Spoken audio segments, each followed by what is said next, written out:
Welcome to కొత్త ముచ్చట్లు. మోక్షజ్ఞ మీద 100 కోట్ల సినిమానా? అసలు ఆ విశేషాలేంటో ఈ వీడియోలో తెలుసుకుందాం. టాలీవుడ్ లో అత్యంత ఆసక్తి రేగిస్తున్న అరంగేట్రం అంటే నందమూరి మోక్షజ్ఞదే. నిన్నటి తరం సూపర్ స్టార్లలో చిరంజీవి, నాగార్జున వారసులు ఎప్పుడో సినిమాల్లోకి వచ్చారు, కానీ నందమూరి బాలకృష్ణ కొడుకు అరంగేట్రం మాత్రం అనుకున్న దానికంటే చాలా ఆలస్యమైంది. ఎప్పుడో 7-8 ఏళ్ల క్రిందటే అనుకున్న ఎంట్రీ 2025లో కానీ సాధ్యపడలేదు. అయితే ఎట్టకేలకు ఇటీవలే మోక్షజ్ఞ తొలి చిత్రాన్ని ప్రకటించారు. హనుమాన్ తో తిరుగులేని క్రేజ్ తెచ్చుకున్న యువ దర్శకుడు ప్రశాంత్ వర్మ దర్శకత్వంలో మోక్షజ్ఞ గ్రాండ్ ఎంట్రీ జరగబోతుంది. హనుమాన్ తరహాలోనే ఫ్యాంటసీ టచ్ ఉన్న సినిమానే తీయబోతున్నాడని పోస్టర్ మీద వేసిన ప్రశాంత్ వర్మ సినిమాటిక్ యూనివర్స్ లోగోను చూస్తే అర్థమైపోయింది. ఈ సినిమాను దసరాకు లాంఛనంగా మొదలు పెట్టబోతున్నారట. ముహూర్తపు వేడుకను ఘనంగా చేయడానికి ఏర్పాట్లు చేస్తున్నారు. ప్రస్తుతం ప్రీ ప్రొడక్షన్ పనుల్లో బిజీగా ఉన్న టీం ముహూర్తపు వేడుక తర్వాత కూడా వెంటనే చిత్రీకరణ మొదలు పెట్టట్లేదు. డిసెంబర్ లో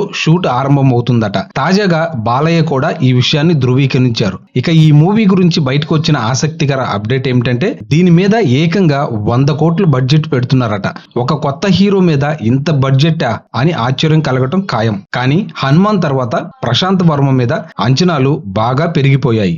అతడి సినిమాటిక్ యూనివర్స్ నుంచి సినిమా అంటే ప్రేక్షకుల్లో ప్రత్యేక ఆసక్తి ఉంటుంది. అదే సమయంలో నందమూరి వారసుడి సినిమా అన్న ఉండే క్యూరియాసిటీ వేరుగా ఉంటుంది. ఇక చివరిగా హనుమాన్, కార్తికేయ తరహాలో డివోషనల్ టచ్ ఉన్న ఫాంటసీ మూవీ చేస్తే పాన్ ఇండియా లెవెల్లో క్రేజ్ వస్తుందని, బడ్జెట్ వర్కౌట్ చేయటం కష్టమేమి కాదని టీం భావిస్తుందట. ఈ చిత్రం బాలయ్య తనయురాలు తేజస్వి నిర్మాణ భాగస్వామి కావడంతో ప్రొడక్షన్ విషయంలో రాజీ పడట్లేదని తెలుస్తుంది. ఇక ఈ వీడియోపై మీ అభిప్రాయాన్ని కామెంట్ రూపంలో తెలియచేయండి. అలాగనే ఈ వీడియో కనుక మీకు నచ్చినట్లయితే లైక్ చేయండి, షేర్ చేయండి, సబ్స్క్రైబ్ చేసుకోవడం మాత్రం మర్చిపోకండి. మరో వీడియోలో మళ్ళీ కలుద్దాం.